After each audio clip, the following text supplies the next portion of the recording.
Você que está aí no Brasil, no Rio Grande do Sul, você que está em São Paulo, na Bahia, no Sertão, você que está na Amazônia, você que olha para cima, olha para baixo, olha para o lado e pensa: o que estou fazendo da minha existência?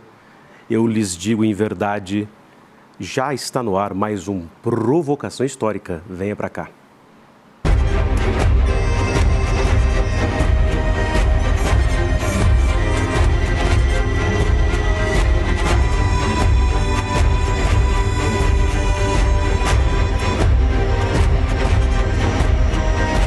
Provocação Histórica. Olá, olá, olê, olê, olê, olá. Está começando, vocês sabem, mais um Provocação Histórica ao vivo pelos canais do Instituto Conhecimento Liberta, no Facebook, no Instagram, no Twitter, no YouTube e em todas as plataformas pós-pandêmicas e virtuais desse nosso mundo invariavelmente cheio de guerras. Está começando mais um Provocação Histórica ao vivo pelos canais do Edu Moreira em todas as plataformas pós-pandêmicas e virtuais desse nosso mundo não tão admirável assim, ou muito admirável, a depender de vocês, nosso grande público do Provocação Histórica e do Instituto Conhecimento Liberta. Eu peço a vocês, vamos fazer a palavra da história e da filosofia vagar e devagar nesse mundo, aleluia, curtindo, compartilhando e fazendo a palavra da história viajar pelas 4 partes do mundo. A essa altura você já sabe, eu sou o Lindené Pareto, um historiador e um professor de história num Brasil que tem um intenso, virulento, violento passado pela frente, como vai dizer aqui também o meu convidado especial de hoje. E estou aqui mais uma vez no Provocação Histórica, narrando o passado brasileiro para tentar expurgar um pouco os demônios autoritários de nossa história. Desde 2021, com vocês aqui no ICL, fazendo Provocação Histórica. Senhoras e senhores, quando começa o Provocação Histórica em 2021, vocês sabem, a gente estava no auge ainda do mundo pandêmico, as vacinas já estavam surgindo, mas estávamos sob o signo daquele que foi certamente o presidente mais fascista, digamos assim, da história do Brasil, com todos os estereótipos, inclusive, e diante disso tentávamos ministrar aulas em nossas universidades, em nossas escolas, e muitos de nós, né, ao invés de pensar só no conteúdo, como queriam muitos dos nossos chefes e coordenadores, a gente falava: não é possível falar de qualquer coisa nesse país, a gente não denunciar a política genocida, o Estado suicidário brasileiro, como vai dizer meu convidado, como cunhou o meu convidado de hoje. E aí, entre outras coisas e causas, eu via de longe, lendo um texto ou outro, suas colunas, parte dos seus livros, ouvindo a sua boa fama de grande pensador na USP desde os anos 2003, e sempre usei, com a licença do cuidado da citação e da poesia que lhe é característica, as suas frases, as suas análises, inclusive dizendo: como pode vocês acreditarem que um governo que põe 8.000 militares no Planalto vai sair assim de uma hora para outra se perder as eleições? E foi o que se viu no gabarito aqui daquilo que é o autoritarismo do mundo bolsonarista nesse país.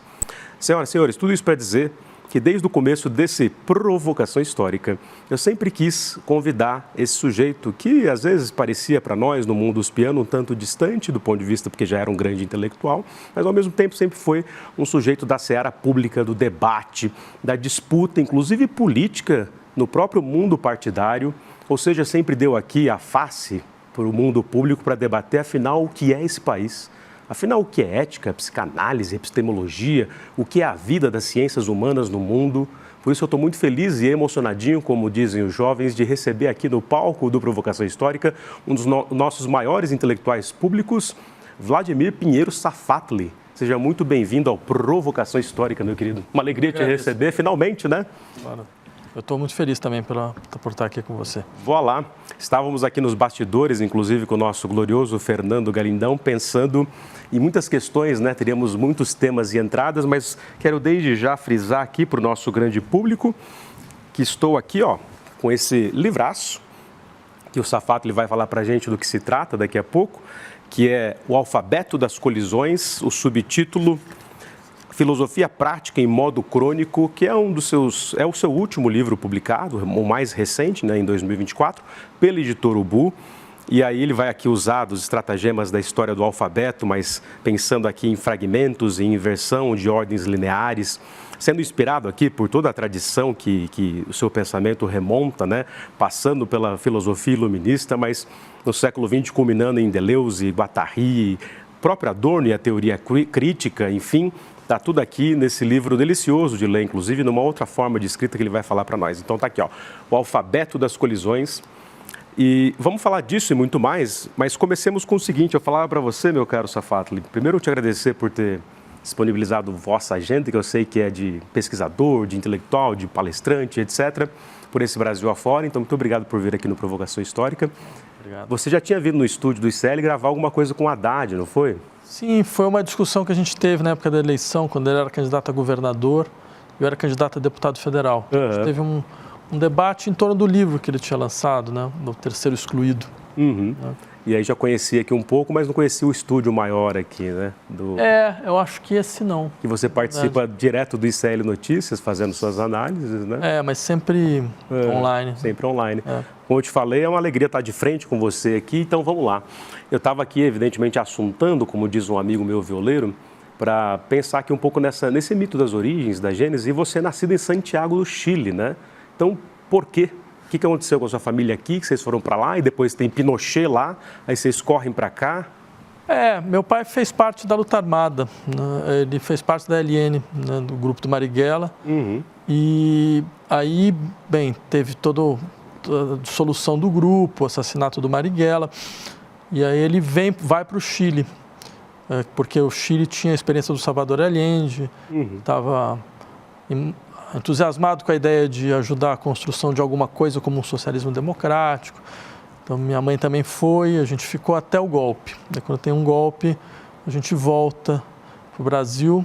Havia a possibilidade de a gente ser exilado, mas no meio do caminho meu pai disse que não queria ter uma vida de exilado e a gente volta. 73 ainda? 73. Ele era recém-nascido, né? Foi o ano do meu nascimento, é verdade, exatamente. Né? E, de toda forma, essa é uma história que ficou muito marcada, né? Porque era a história de uma experiência dramática de transformação social, abortada da pior maneira possível. Quer dizer, um presidente que é assassinado não, ele comete suicídio, né? Até onde a gente sabe. Né? Palácio bombardeado. No Palácio Bombardeado, La Moneda. Não. Então, a história do Chile sempre me marcou bastante. Né? Então, voltei lá várias vezes, dei aula também várias vezes, acompanhei agora o processo constitucional, a debacle do processo constitucional também. Né?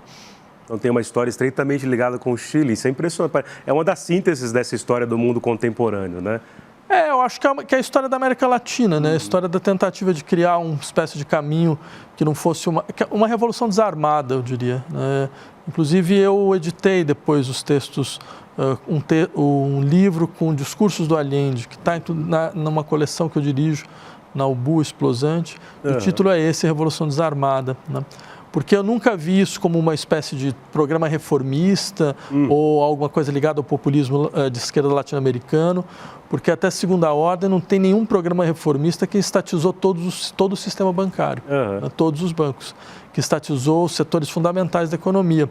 Então, ou seja, era efetivamente um programa marxista que procurava, à sua maneira, não militarizar o processo de transformação. Acho que a ideia era um pouco essa. Né?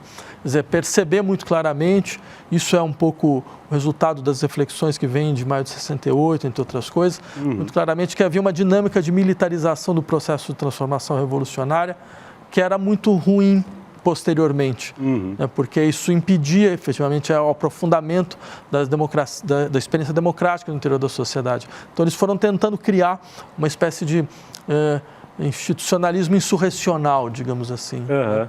E é claro, isso um pouco lá com Allende. Sim, e é um pouco a história do Chile. Eles tentaram de novo, de uma certa maneira, com o processo constituinte.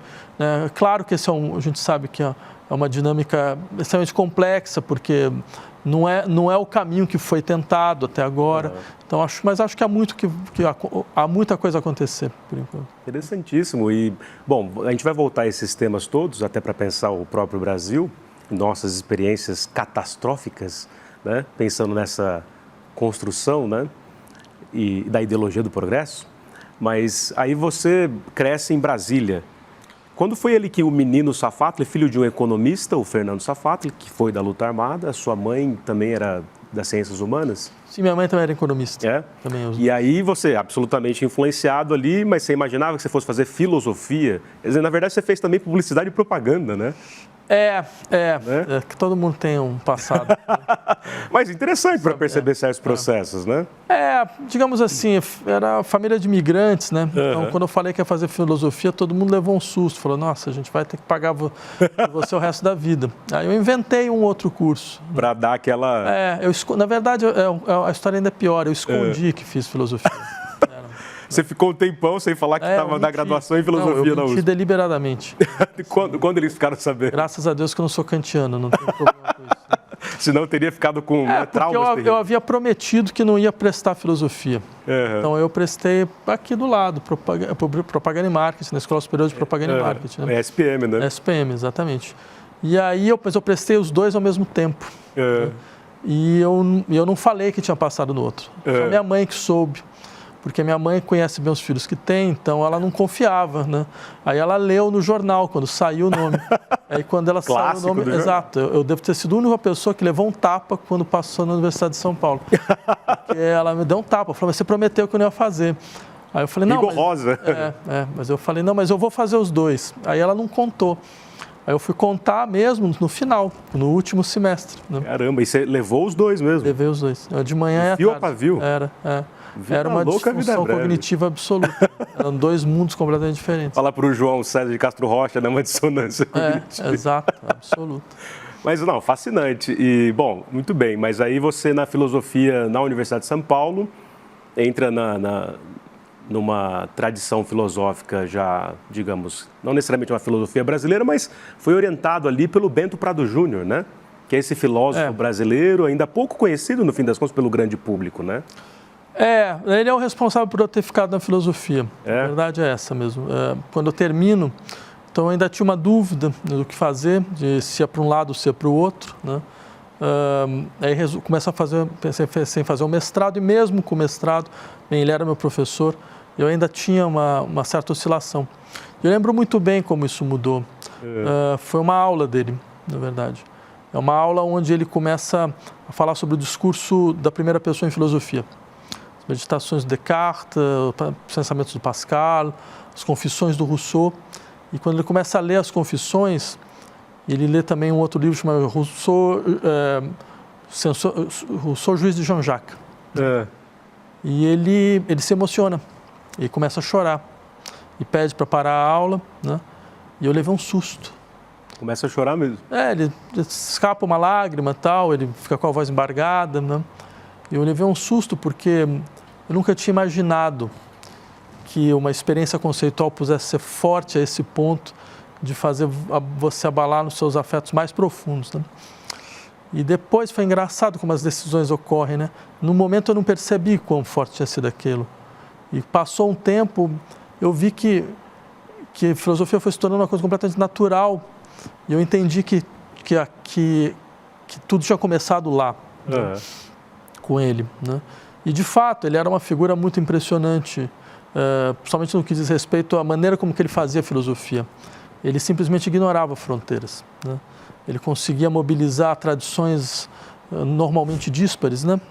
Então, a tradição da filosofia anglo-saxã, os debates de filosofia analítica, Wittgenstein, a tradição do pensamento francês contemporâneo. Ele deve ser a única pessoa que era capaz de ler autores tão díspares quanto Deleuze e Wittgenstein, por exemplo, e escrever um texto sobre os dois, né? Então, e essa soberania que ele tinha de não só nisso, mas também de estabelecer relações a todo momento, filosofia e literatura, filosofia e antropologia, filosofia e psicanálise, era completamente a antípoda do que a gente tinha aprendido no Departamento de Filosofia da Universidade de São Paulo. É bem mais quadradinho, né? Que era um figurino magro, né, de filosofia, era o comentário de texto, era o vínculo a tradições específicas, né? Então você não tinha muito essa liberdade, digamos, de sobrevoar, né? E isso era visto com muito maus olhos. Ele podia, porque, bem, primeiro era ele, segundo ele era um aristocrata, ele era um Almeida Prado, então ele tinha essa segurança aristocrata Só que ele soube utilizá-la bem, né? Caio Prado Júnior também tem? É meio isso. Né? Caio Prado, são essas o Paulo Emílio Salles Gomes, são essas figuras meio tutelares, né? Então, se não fosse ele, eu não teria continuado. Tenho uma quase completa certeza. Maravilha, essas histórias como o afeto dele aflorando ali, a lágrima caindo, isso marca tantos estudantes, né? Acho isso tão importante para a gente até depois, a posteriori, reconstituir por que a gente fez certas escolhas na vida, né? Sim, com certeza. E acho que tem uma coisa, eu lembro muito bem quando ele falou nessa mesma aula, ele se perguntou, por que eu faço filosofia? Ele falou, teve uma hora que eu não a única resposta que eu podia dar era, eu não saberia fazer outra coisa. Né? Ou seja, o problema se dissolve, né? Não é que você respondeu, o problema deixou de ser um problema. Né? Saberia fazer outra coisa. Eu não saberia fazer outra coisa. Né? Sensacional. Eu penso isso no meu caso aqui de historiador, de professor de história. Antes de tudo, professor de história, né? Desde há muito tempo, né? Então, sou um professor brasileiro. Não saberia fazer outra coisa. Porque se for pelo salário, pelas festas, não é por aí, com certeza. Inacreditável, né? Mas, Safatli, que maravilha. E aí, você... Acho que já no doutorado tem a oportunidade de estudar na França, né? Você já tinha ido, já era um menino, digamos, bilíngue ou poliglota? Como é que foi essa história? Como que é cair nesse mundo francês? Eu digo isso porque só depois dos 30 anos, bastante working class sempre fui, pai operário, irmão perdeu o dedo em fábrica, aquela coisa toda. Mas depois dos 30, como professor universitário na PUC Campinas, eu pude ter um salário um pouco melhor, um pouco só melhor, nem é tanto essas coisas assim, inclusive, né? Mas o fato é que eu pude visitar alguns lugares que eu nunca visitei. Sei lá, nunca achei que fosse gostar de Nova York, mas sou um historiador da arquitetura e do urbanismo. Eu fiz doutorado na FAO, né? Na FAO USP, lá com a Beatriz Bueno, que foi orientando o Nestor Goulart. Mas aí comecei a ver esse mundo citadino, esse mundo cosmopolita, esse mundo citado pelos Flanet, né? De Baudelaire ao Benjamin, passando por grandes figuras e, no fim das contas, passando por você aqui no Brasil e pelo seu orientador lá, o Badiou, né? E aí, quando que você viu que esse mundo francês tinha um culto cívico à intelectualidade que a gente, de fato, percebe diferente naquele mundo francês? Ou estou falando besteira? Não, na verdade, no meu caso, foi mais trivial, porque eu queria fazer um trabalho sobre Lacan, Jacques Lacan, psicanalista, né? Estava começando só a se popularizar aqui, né? Não era ainda uma figura tão presente no debate da cultura, embora, bem, mais ou menos, desde os anos 70 tinha, porque a introdução da psicanálise no Brasil é uma introdução dupla também, ela tem uma dupla via, tem a introdução médica e a introdução literária. A introdução literária está desde o primeiro modernismo brasileiro. Desde o Mário, né? Desde o Mário, desde o Oswald, né? O Oswald tem a tese de doutorado, a tese recusada dele sobre a filosofia messiânica, tem páginas e páginas sobre o Freud. Essa presença ela vai ser impulsionada pela entrada do lacanismo no final dos anos 60, começo dos anos 70 no Brasil, porque aí ele pega um eixo, que é o eixo estético-literário, né? Que é um momento também da explosão de psicoterapias no Brasil. É um caso muito singular o Brasil nessa história, porque no momento da ditadura é o momento que a psicanálise cresce, né, no Brasil, né, nos anos 70. Pela repressão? Vários motivos. Então, tem vários motivos. Um deles é porque tem um eixo, o eixo institucionalizado da psicanálise brasileira sempre foi um eixo das famílias tradicionais. É sempre bom lembrar, o Brasil tem caso de psicanalista que participava de sessão de tortura. Nossa. Né? É o Amilcar Lobo, né? Que inclusive ele vai descrevendo sessões de tortura para o seu supervisor, então, ou seja, a Sociedade Brasileira de Psicanálise do Rio de Janeiro sabia disso, né?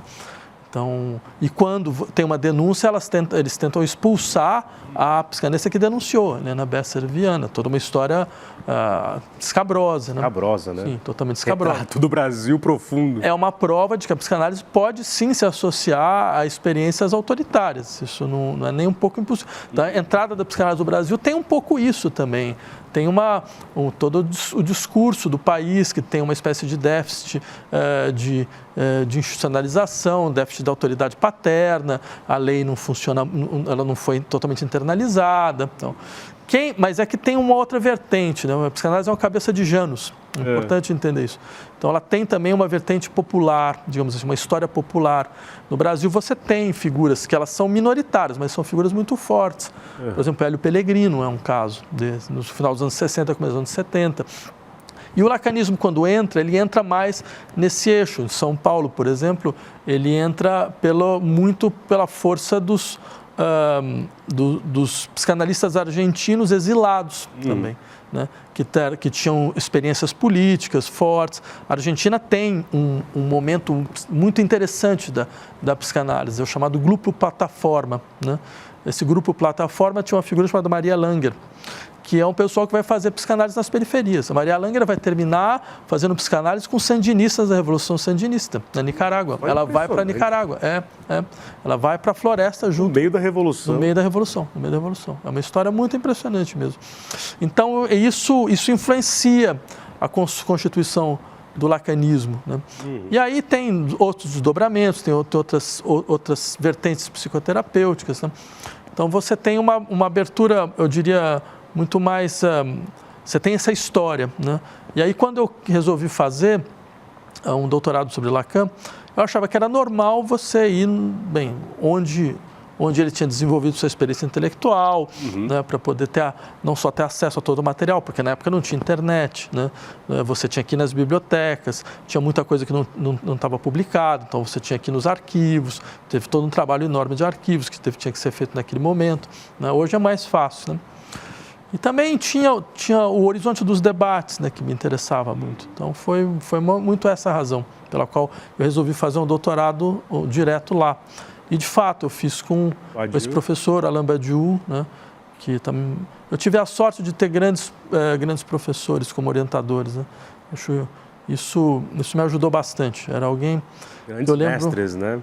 A primeira aula eu me lembro muito bem. Como é que foi? Porque ele fala... Lá na Sorbonne. Acho que eu vi no Colégio Internacional de Filosofia. Uma dessas aulas abertas, né? Sim. E aí ele começa a falar sobre o presidente Mao. Eu falei, não é possível. Eu olhei o relógio e falei, mas como assim? Em 1998, o cara falando sobre o presidente Mao. Não tem tradição maoísta no Brasil, então a gente nunca levou isso muito em consideração, né? Então já tinha isso também. A leitura do maoísmo era muito diferente nesse sentido, né? Do que a da deles. E depois ainda falava sobre a necessidade de preservar a ontologia, sobre fazer uma defesa do Platão. Eu pensava, não é possível, não tem o menor sentido nada disso.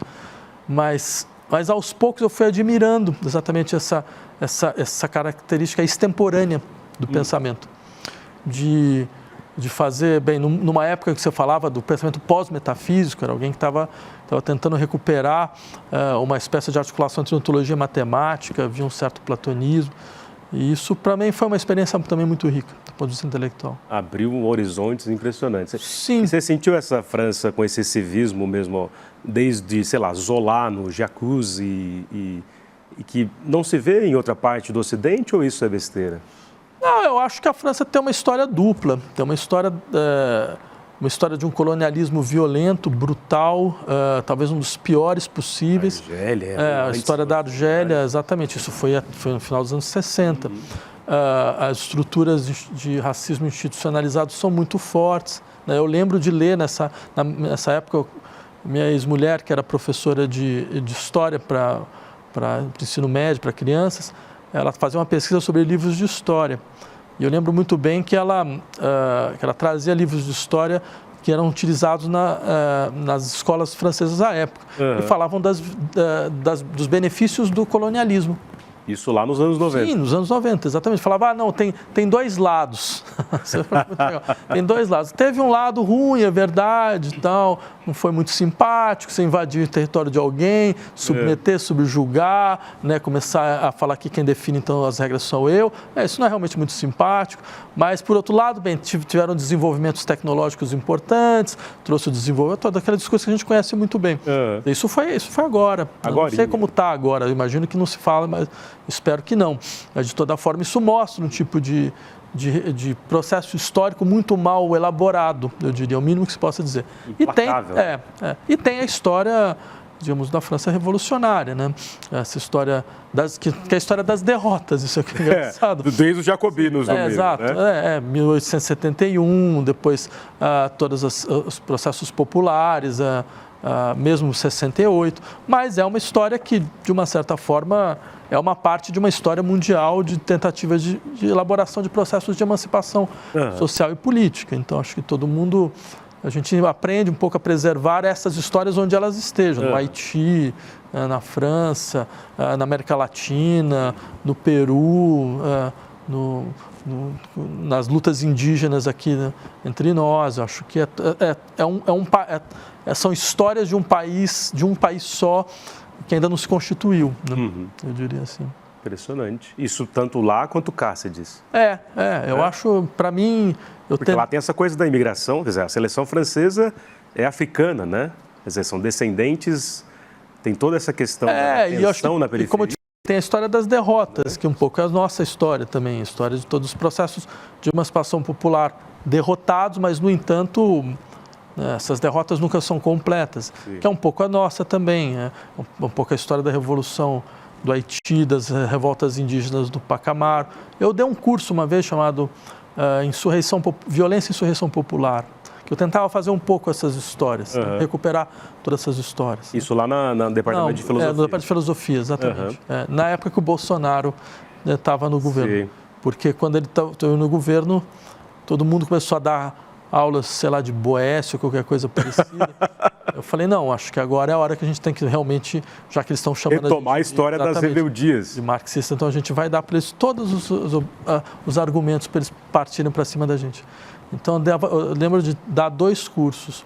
Um chamava Falar de Sexo, porque na época que o Weintraub tinha falado, não, aqui só tem baderna, né? E sexo. Eu falei, não, então vamos dar para ele o que ele quer, né? Sim. Então vamos fazer um curso sobre sexo mesmo. Provocador! E o outro era Insurreições Populares e Violência, né? Precisa retomar. Isso vai ter livro certamente sobre esses são partes de pesquisas em andamento, né? É maravilhoso. Quando avisa eu estou aqui ao vivo com Vladimir Pinheiro Safatli. Daqui a pouco vou até te perguntar de onde vem qual é a origem do sobrenome Safatli.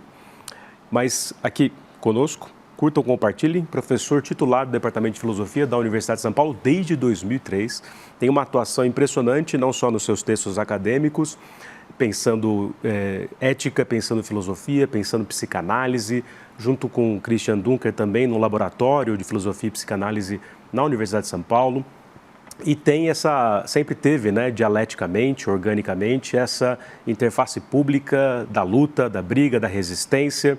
Quando todo mundo estava remando para um lado, ele estava alertando para o outro, pensando aqui nessas, de novo, sínteses conciliadoras que destroem a possibilidade de mudanças estruturais na história do Brasil.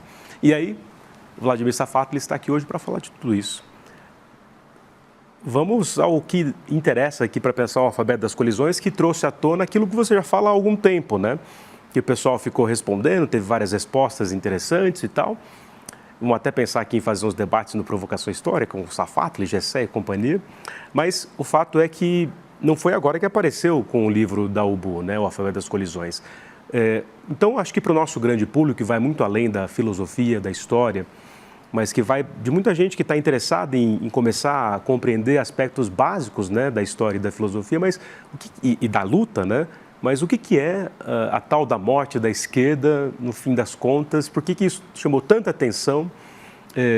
Como é que você poderia definir isso assim para o nosso grande público? Então, isso foi uma coisa muito engraçada mesmo, porque foi resultado um pouco de um equívoco da minha parte. Assim, você pode ser amigo de um jornalista, mas ele vai continuar sendo jornalista, né? Então, tinha esquecido disso. Então, repita, Cacá. Você pode ser amigo de um jornalista, mas vai continuar sendo jornalista. Então, eu fui dar uma entrevista para a Folha de São Paulo, com o Uriá, que é um grande amigo, uma pessoa que eu admiro muito. Mas aí terminou a entrevista sobre o livro, né, que é um livro que eu havia escrito. Na verdade, quem leu percebe que tem muito pouco política no sentido explícito, né?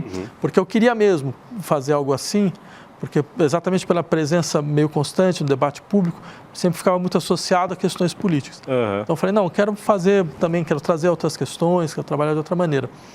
E aí no final da entrevista ele vira para mim e pergunta, e aí, o que você acha do Brasil, o que você está vendo? Então, eu falei, cara, a esquerda morreu, né? Assim, só tem a extrema-direita como força motriz do processo político brasileiro. Aí ele vai e me bota no título. Né? Pá! Estampou. E aí eu falei, bem, tudo bem. Mas de qualquer maneira eu acho isso mesmo. Então eu não tinha muito o que fazer. Eu já tinha falado a mesma coisa 4 anos atrás. Sim. Né? Com um título, inclusive quando eu era colunista do El País, né? Eu escrevi uma matéria com esse título mesmo. Né? E a ideia, eu leio da seguinte maneira, teve tanta reação porque ela é verdadeira. Ela choca... Porque de fato as pessoas percebem que tem alguma coisa que não é uma provocação gratuita. Eu seria o último a fazer isso. Não tenho o menor interesse nesse sentido. Eu gostaria, na verdade, de estar falando de outras coisas, de outra maneira. Mas a verdade se impõe. Eu acho que ela é necessária para que a gente possa até conseguir estar preparado para os desafios que virão. Falar que a esquerda morreu significa ter um ciclo histórico. Tem um livro que eu escrevi, chama Só Mais um Esforço, onde eu tentei desenvolver isso já em 2017, insistindo, existia um ciclo histórico da esquerda brasileira que tinha se esgotado. E esse esgotamento do ciclo histórico exigia... Começa na redemocratização. E começa na redemocratização. Bem, o governo Lula é o ápice, o primeiro Lula é o ápice da nova república, na sua dinâmica conciliatória, é onde ela consegue chegar mais longe, né? Só que também é o esgotamento da nova república, né? Eu insisti desde 2013, desde 2013 não, quando começaram a ter as manifestações contra Dilma em 2015, tinham falado a nova república acabou, né? E assim, justiça seja feita, teve uma pessoa que falou no mesmo dia que eu falei, né? E depois ele ficou xingando durante anos, né? Que era o Olavo de Carvalho, né? Então, acho assim, ele falou a mesma coisa. Falou a mesma coisa, é verdade. Ou seja, antenado com... Alguma coisa alguém pegou, né? Dizer, que significava o quê? O sistema de conciliações e de pactos que constituiu a nova república tinha se esgotado.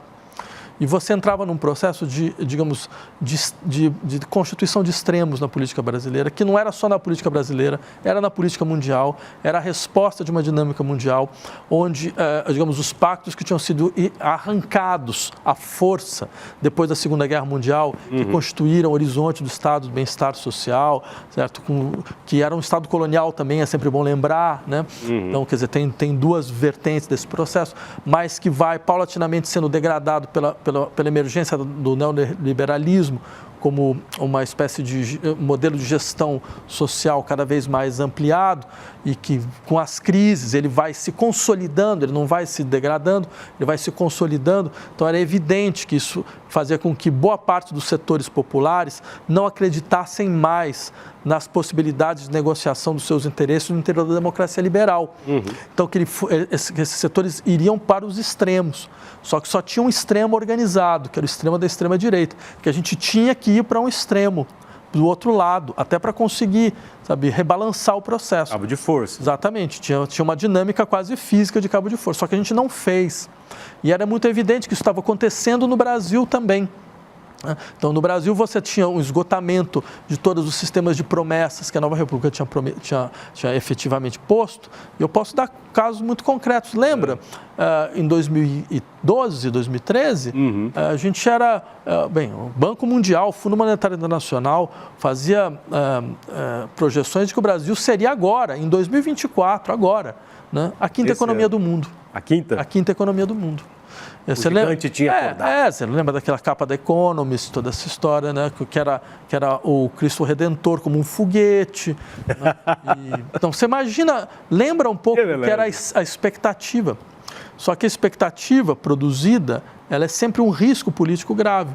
O Tocqueville, que era um teórico conservador, mas os conservadores também são estúpidos, exatamente, falava o momento mais sensível de um governo é quando ele começa a se reformar. Por quê? Porque as pessoas começam a ter uma projeção de expectativas. Então você pode criar uma coisa que ele chamava de frustração relativa, que é uma frustração relativa àquilo que você esperava alcançar.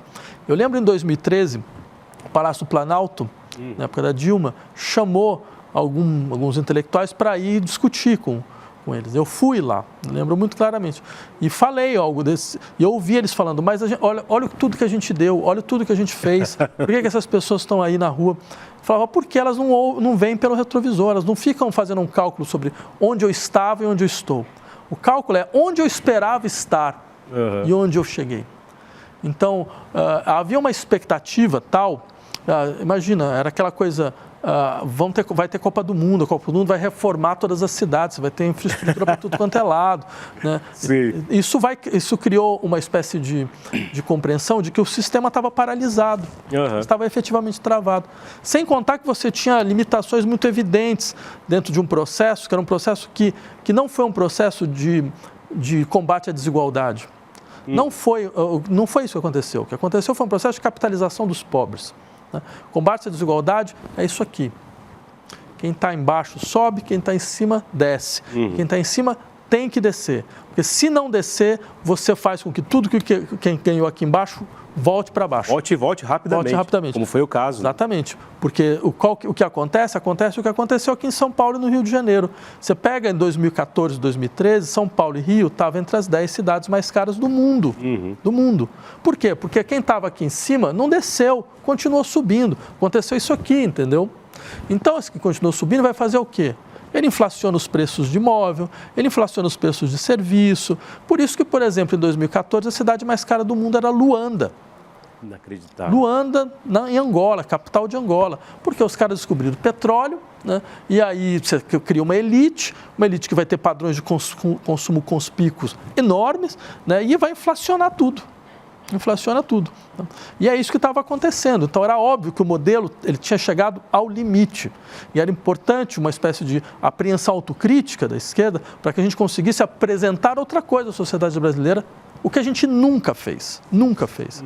Então, agora a gente tenta voltar a uma espécie de horizonte de conciliatório possível e um país que está completamente cindido, completamente rachado e vai continuar completamente cindido e vai continuar completamente rachado.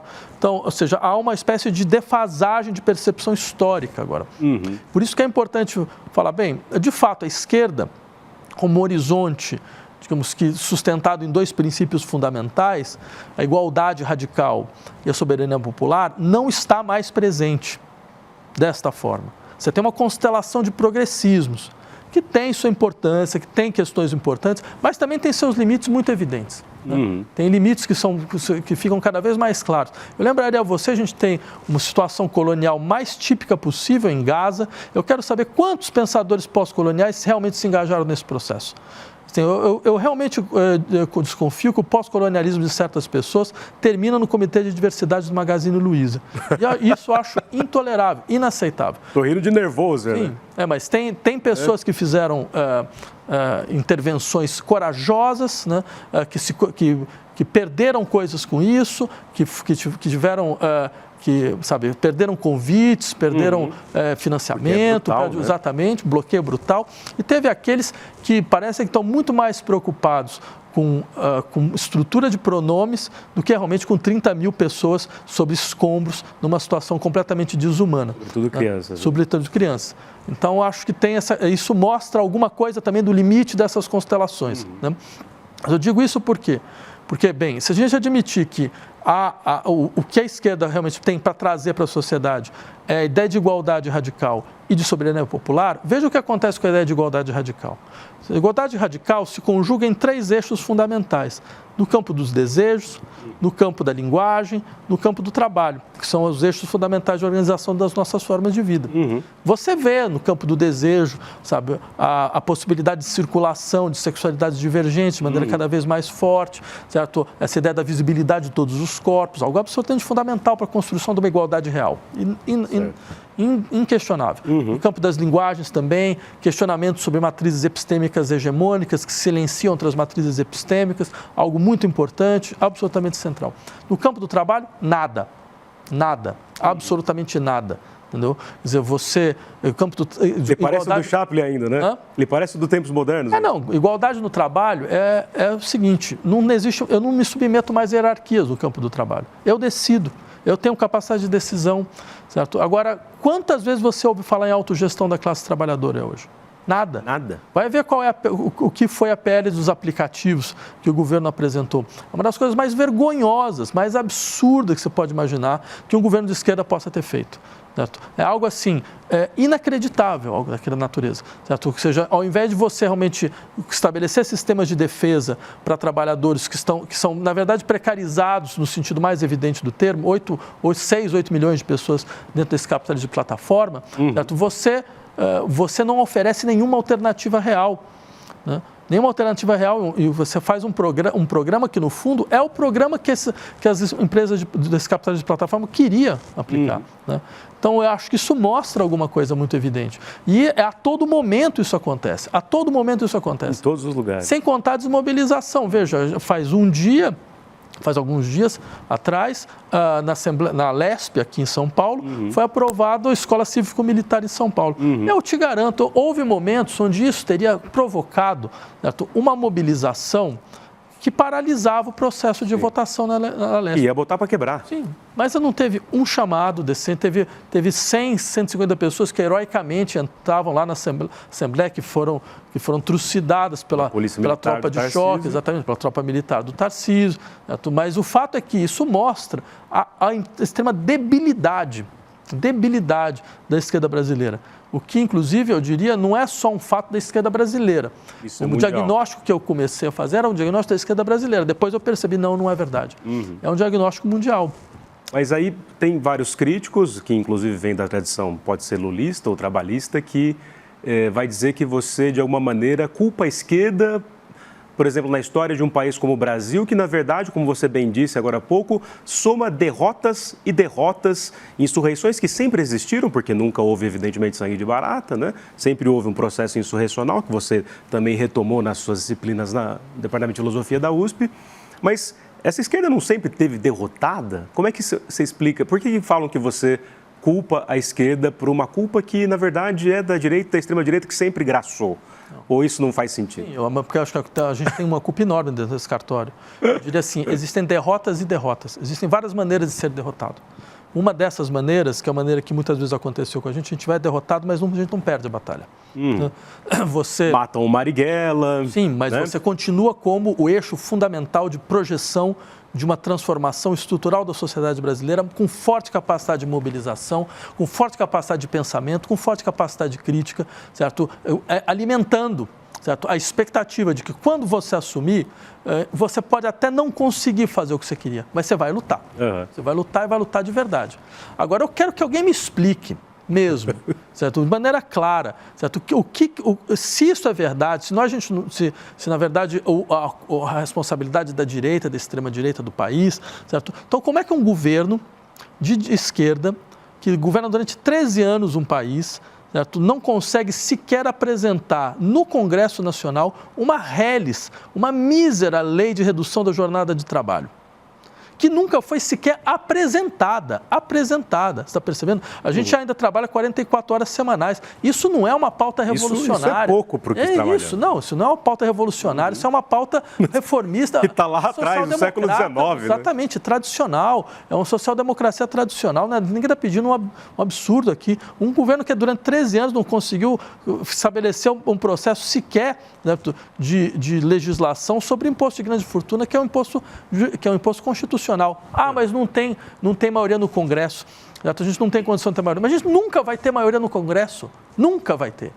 Não, o Congresso foi feito para que a esquerda nunca tenha maioria. Sim. E a gente sabe disso, a gente sabe matemática. E não é assim que funciona, inclusive. Não funciona isso, eu estou vendo que não tem correlação de força favorável, eu não vou lutar.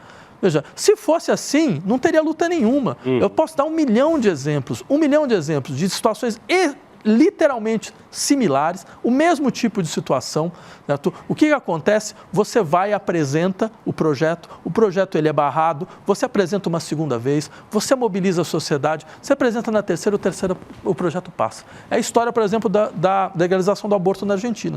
As feministas argentinas fizeram desse jeito. Apresentaram uma vez, o Congresso recusou, aproveitou o momento, obrigou a sociedade a debater, obrigou todo mundo a mostrar as suas posições, certo? Ela volta uma segunda vez e passa. No Brasil isso nunca aconteceu. Por quê? Eu quero saber, alguém me explica por quê? Pela conciliação? Pelo fato de que não está no horizonte do governo brasileiro, efetivamente, um tipo de processo que não seja um processo negociado. Então, nossa esquerda é conservadora. A nossa esquerda é uma esquerda de extração de classe média e ela é de um legalismo típico de classe média. Ela não foi formada para ser uma esquerda insurrecional. Ela foi formada para ser uma esquerda institucional. Ela acha que se a gente seguir a lei de maneira correta, tudo vai dar certo. Não à toa fizeram desde sempre. Não à toa fizeram e deu tudo errado. E vai continuar dando errado. Por quê? Porque, efetivamente, sabe de onde vem a esquerda? A esquerda brasileira, o setor dirigente da esquerda, em larga medida, vem do setor... Claro, tem uma figura de sindicalista, tem outra figura ali, tem certas alianças. Sim, mas, por exemplo, posso dar um exemplo. Minha faculdade... A Faculdade de Filosofia, Ciências e Letras Humanas da Universidade de São Paulo. Sempre foi um ambiente muito elitizado. Nos últimos 30 anos, de lá saiu um presidente da República, um governador do Estado de São Paulo, um prefeito do Estado de São Paulo, 2 ministros da Educação, o ministro da Cultura, o secretário nacional dos Direitos Humanos, porta-voz da República. Eu digo isso porque eu fui... Fernando Henrique Cardoso Haddad. Eu fui representante de internacionalização da faculdade, então eu conheci muitas faculdades fora do Brasil, e nenhuma tem algo que chega perto disso. Nenhuma. Não existe nada. É impressionante, né? Então, mas isso mostra de onde vem a esquerda brasileira. Entendi. Entendeu? Isso é muito interessante, porque aí você também faz parte de uma... Você está ali tentando ver por dentro como funciona um departamento que você também, nos últimos 20 anos, ou mais, ajudou a construir, né? Sim, mas você percebe, né? A gente é formado com uma cabeça que é mais ou menos assim, você vai entrar no Estado brasileiro, não é para destruir o Estado por dentro, não é para decompor o Estado, que o Estado brasileiro é um núcleo necropolítico, é o gestor de uma guerra civil não declarada. Não, é para fazer o Estado funcionar bem. Você acha que você vai conseguir impor uma racionalidade no... Mais Estado. Sim. Eu não sou contra o Estado, a questão, no sentido de ser anti-estatista, eu não sou anti-estatista primário, mas a gente sabe muito bem que o Estado brasileiro tem uma história. Ele tem uma história... Ensina ao mundo o que é autoritarismo. É a história de violência social, que está enraizado. A primeira reforma que a gente deveria ter feito era a reforma das polícias, por exemplo. Essa era a primeira coisa a ser feita. Essa é ainda da ditadura, né? A gente não fez, agora o que acontece? A polícia é um partido político. É um partido político que a todo momento coloca em risco o que restou da democracia brasileira. Né? Isso não atuam as milícias do Rio. Não as milícias do Rio, a politização de figura de coronel, de sargento, que vira deputado para tudo quanto é lado, certo? Agora essas escolas cívico-militares, então isso é todo um projeto. Safato, te ouvir aqui inflamado perceber aqui, eu falei isso para a Laura de Mello Souza esses dias, numa entrevista que fiz com a grande historiadora brasileira, mas ver esse, ao mesmo tempo que catedrático, uspiano, né, didático e apaixonado, e aqui construindo um circuito de afeto insurrecional, ao mesmo tempo é assustador, né? Quer dizer, então a gente está diante de um quadro, vamos pensar no seu próprio colega, hoje ministro Haddad, né?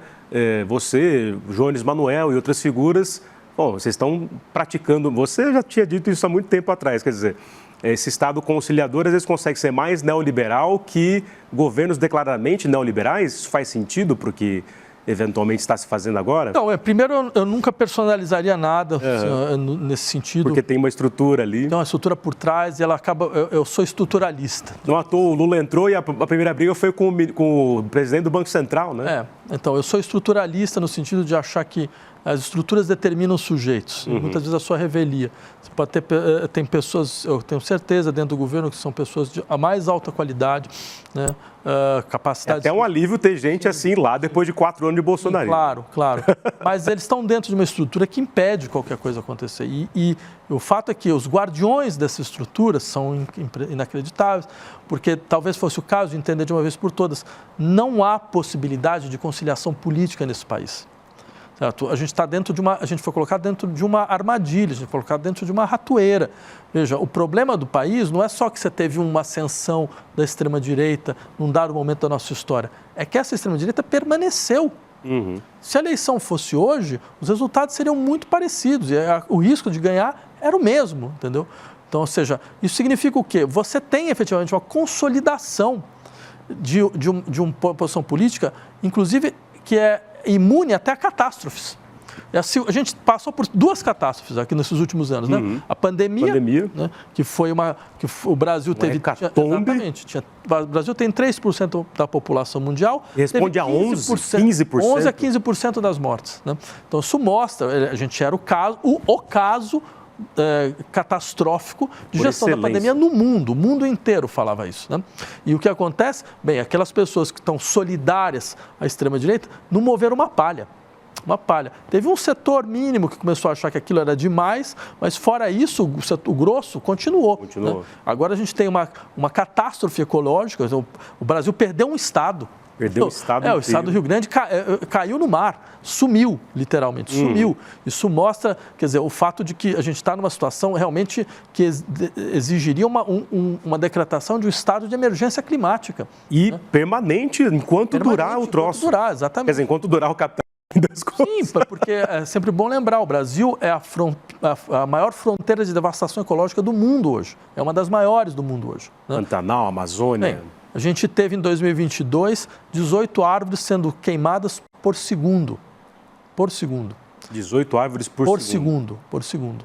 Né? É inacreditável. Então, isso mostra uma coisa, que o capitalismo, quando ele entra nesses processos de crise, ele não freia a sua dinâmica de desenvolvimento. Ele acelera, né? Ou seja, ele aprofunda a crise.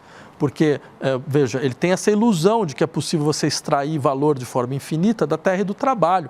Ele não para isso.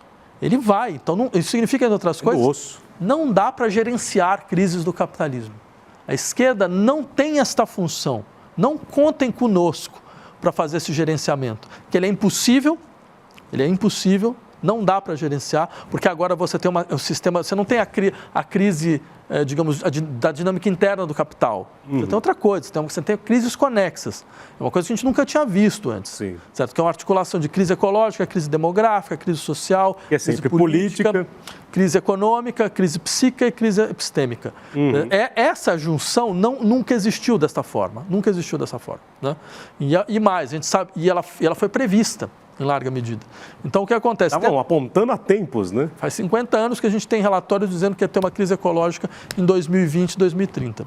Né? O Celso Furtado, eu vou lançar um livro na minha coleção chamado Mito do Desenvolvimento Econômico, vamos relançar o livro. Na Explosante? Na Explosante. Então, no começo dos anos 70, ele fala exatamente isso. Ele pega um relatório, que é o relatório do Clube de Roma, Os Limites do Crescimento, que o relatório falava, olha, com esse crescimento exponencial, num horizonte de recursos finitos, vai ter uma crise com consequências inimagináveis. Né? O Celso Furtado fala, isso mostra uma coisa muito interessante. A ideia de que é possível desenvolver países em desenvolvimento e que eles atinjam o mesmo grau de consumo do que os países... É um mito. Uma falácia. Eu fui criado nos anos 90 na escola e eu lembro das aulas de geografia, né, falando do segundo mundo. O mundo socialista estava ainda ruindo, né? E os países em desenvolvimento, e o Brasilzão lá, né? Aí eu falava, nossa, será que um dia a gente vai, de fato, ser desenvolvido? Uma falácia total! Não, mas isso é que é interessante, o Brasil tem pensamento crítico de verdade, entendeu? Então, você pega um texto de 1970 e fala, não, mas isso é um mito, isso nunca vai se realizar, porque se realizar, o sistema todo entra em colapso. Não é só uma questão de você precisar de espaços de mão de obra, onde você pode ter uma extração de mais-valia muito mais forte, então você precisa de espaços de preservação de subdesenvolvimento. Não, tem um dado mesmo estrutural do sistema, não dá para chegar. Tanto é assim, diga-se de passagem, nenhum país em desenvolvimento nos últimos 50 anos se transformou em país desenvolvido. A não ser dois, para não mentir. Um é a Coreia do Sul. Coreia do Sul. Que é um país em guerra. Sim. Guerra, que tá em mobilização de guerra, desde que apareceu. Desde os anos Israel, 50. Que é um país em guerra infinita, né? Então, ou seja, são os únicos casos. Né? O resto, do mesmo Exatamente lugar. Por estar em guerra, mobilizam o tempo todo.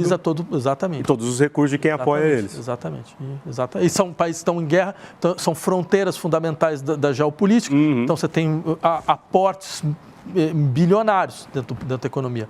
Né? Inacreditável. Vladimir Pinheiro Safatli, que está lançando aqui Alfabeto das Colisões, pela UBU, o seu livro mais recente. A gente vai daqui a pouco falar um pouquinho dele aqui rapidamente, mas muitas das questões que o Safatli levantou estão aqui, porque são textos também que são adaptados, outros tantos novos, mas que ele já escrevia também nas próprias colunas, com uma linguagem mais, digamos, mais acessível, mas você fala sobre isso. Você trata de rechaçar a linguagem acadêmica, mas se trata de escrever também esses fragmentos nesse alfabeto em ordens invertidas ou não lineares por um público outro, é isso? Não, de fato, eu sempre escrevi em um tipo de escrita que é marcadamente acadêmico. Que o pessoal sempre fala, pô, é difícil ler o Safatli, né? Mas eu quis fazer isso, não para irritar as pessoas, mas é porque, mesmo ocupando espaços dentro do debate público, eu queria trazer para o debate público a escrita acadêmica. Né? Sim. Ao invés de... Essa era uma estratégia desde antes. Era uma estratégia desde antes, que era mostrar como... Olha o que nós fazemos. Exatamente, o que a universidade faz, como a gente trabalha e preservar isso. Né? Só que é verdade que chegou um momento que não só eu quis escrever para um público mais amplo, que eu também acho importante, acho que isso faz parte do nosso trabalho universitário no sentido mais forte do termo, mas também havia questões que eu sabia que eu só poderia trabalhar se eu pudesse ter uma liberdade formal que eu não tinha com a escrita acadêmica. Se eu quisesse falar sobre um momento de crise, a linguagem tinha que expressar isso. A linguagem também tinha que ser uma linguagem em crise. Então, daí essa ideia de ensaios de pequena forma, essa ideia de um alfabeto disperso, que não segue a ordem natural do alfabeto, essa ideia de recuperar a forma ensaio, né? Que é uma forma que nasce num momento de crise, é sempre bom lembrar. Ela nasce com Montaigne, né, no século XVI, diante de duas crises fundamentais. Primeiro, você tem a crise das guerras religiosas, então o fundamento político das sociedades europeias entra em crise, né? E a instabilidade reina. Né? E segundo, você tem o expansionismo, a descoberta, né? A colonização de meio mundo. Né? E mundo alienígena, né? Mas o Montaigne é o único caso, Montaigne é um caso filosófico extremamente impressionante mesmo. É o único caso de alguém que percebe esta expansão como um descentramento da sua própria perspectiva. Né? Ele não é aquele que vai ver essas sociedades como sociedades arcaicas, então que é a prova do nosso progresso, do horizonte do nosso progresso. Não, ele é aquele que vai se questionar profundamente, falando, mas veja, os costumes deles são os nossos. O que a gente entende como barbarismo, selvageria, eu posso descrever canibalismo, eu posso descrever vários casos aqui do meu lado. Ou seja, e mais, ele ainda fala, esse processo pode permitir que nós percebamos o caráter completamente absurdo de certas estruturas que não são próprias. Por exemplo, ele lembra de dois tupinambás, conterrâneos nossos, que foram para a corte francesa. Ele conheceu, ele está lá no momento, né? Ele diz, eles falaram duas coisas que me chamaram muita atenção. A primeira deles eles olharam para o rei e falaram, mas por que vocês se submetem a esse sujeito? Ele não é nem o mais inteligente, ele não é o mais forte, ele não é o mais bravo, ele é o mais nada. Qual que é a legitimidade dele? Isso é sensacional. E a segunda, eles andavam nas cidades, falavam, mas uma cidade com tanta desigualdade, como é que não tem uma revolta? Aí ele termina falando, e a gente só ficava falando que eles não usavam calças. Quer dizer, mas vejam, este descentramento produz os ensaios. É fascinante. Produz a ideia de que... Mostrando que dentro do pensamento ocidental sempre houve suturas, rupturas, né? Não, a modernidade foi um projeto em disputa. Isso é importante lembrar disso. A gente faz a crítica da modernidade, mas é importante também perceber como a hegemonia que ela impôs, por uma série de razões, também implicou abandonar uma série de projetos alternativos, de modernidades alternativas que estavam dentro dela. Exatamente. Fascinante. Vladimir, ficaria aqui... Vladimir vem por causa do Lenin, da sua história do seu pai revolucionário? Vem. Vladimir Ilyich Ulyanov, para quem não sabe, é o Lenin, o não só teórico e marxista, mas líder da Revolução Russa. Não, os meus 17. irmãos todos têm... Tem nomes russos? Tem um que chama Leonel, que é da época do Brizola, um Leandro, que é uma maneira de pegar Leon do Trotsky, né? Então, e o Vladimir, são 3 garotos? E tem uma irmã também. Maravilha. Fernanda, mas aí o muro de Berlim já tinha caído. Aí o Hobsbawm já estava falando, meu Deus, como pôde acontecer. Né? Maravilha. Safatli, muito obrigado por ter vindo aqui. Parabéns pela trajetória, como diria lá o filósofo francês rebelde no canteiro da história, Michel Foucault, não é verdade? Pela coragem da verdade, da disputa e da franqueza. Mas antes de acabar, tem aqui um momento nesse programa, aqui fanfarrão, nessa parte, sobretudo, que é o momento Jim Fellow, Marília Gabriela, Jô Soares, Abujanra, Rita Lee desse programa. Que você tem que responder na lata algumas perguntas assim, em termos, conceitos, mas sucintamente. É aquela coisa que existe assim. Tá preparado? Vamos. As luzes do mundo se movem por você, Vladimir Safatli. Olha só. Vamos lá. Isso é rápido, essa aqui. Que beleza. Na lata, levanta comigo aqui, a gente vai olhar para aquela câmera ali. Eu vou te fazer, sei lá, 3 questões e você responde sucintamente. Tá. Olhando para lá? Olhando para cá. Tá. Bom, Brasil.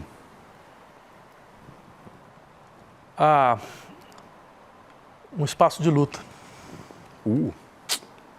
Sempre. Desde o começo da gestação dessa história. E de grandes lutas. De grandes lutas. Vladimir Safatli, o que é filosofia? Filosofia? Uma síntese assim? É o exercício de pensar contra si mesmo. Eu gostaria de ter sido eu que falou isso, mas quem falou isso foi o Sartre. Foi Sartre? Foi. Falando nisso, eu tive a oportunidade de ir lá recentemente e aí fui visitar o cemitério do Montparnasse, né? E acho fascinante esse culto ao patrimônio, à arquitetura cemiterial, né, fúnebre. Faço isso também aqui no Cemitério da Consolação, já fiz em outros, e gosto de passear nos cemitérios, vendo as pessoas. E no Montparnasse tem a tumba do Sartre e da Simone, né, um casal já, digamos assim, a Van la Lettre, né, um casal que tinha um relacionamento aberto e debatiam essas questões, né. E os beijinhos lá, né, as pessoas vão lá e beijam as tumbas, tem beijo com batom, assim, deixam bilhetes de metrô, já viu isso? Como uma homenagem, né? Deixam no do Baudelaire também. Mas no cemitério do Père Lachaise tem a tumba do Guattari. E aí tem uma porta entreaberta, assim.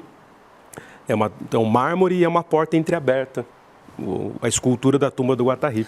Eu só ia em cemitério quando era gótico, para tomar cerveja. Eu vou lá para pensar, o Brodel está enterrado no Père Lachaise, né? A Edith Piaf. Mas, Safatli, psicanálise. É um dispositivo fundamental de crítica de si e da sociedade. Viu? E, para não perder a oportunidade aqui, para perguntar para o ensaísta, filósofo, pensador, músico, procurem aqui, se der tempo, Vozes de Minha Alma. Coloquem aqui também no chat para o pessoal os links do Spotify com os discos do Safatli. Ele é músico, ele toca piano, ele compõe. Enfim, o que é a vida? Você que é um intelectual multifacetado e pudesse olhar para as pessoas que estão ali do outro lado? Olha, tem uma colocação que sempre me chamou muita atenção, que é assim, não faz sentido você procurar uma vida feliz, né? Faz sentido você procurar uma vida plena. Ela é uma colisão de experiências, desde as mais alegres às mais dramáticas, e todas elas fazem parte da mesma história.